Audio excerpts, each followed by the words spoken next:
What's going on, Pectus Warriors? It's Riley Byrne, and in today's video I'm going to talk about this question I got asked: how to find motivation with Pectus.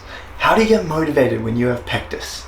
I get this question a lot, and it triggers me a little bit, not gonna lie, because how the fuck don't you get motivated? There is so much motivation in that.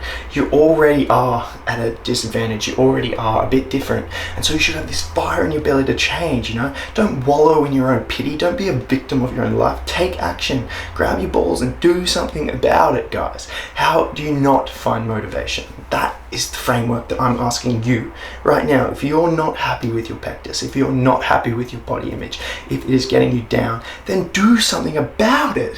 Don't just sit there. Fucking get up and go to the gym. Train, be motivated, eat healthy, eat the right foods that are conducive for building muscle.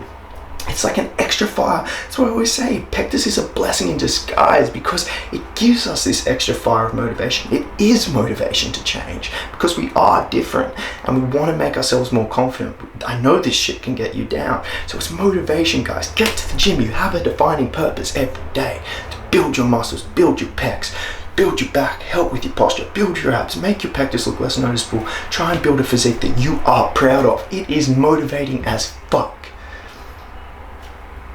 That's all I really need to say. It's internal, guys. The motivation is just internal. Do not find it in the external. Find it in yourself. Dig deep.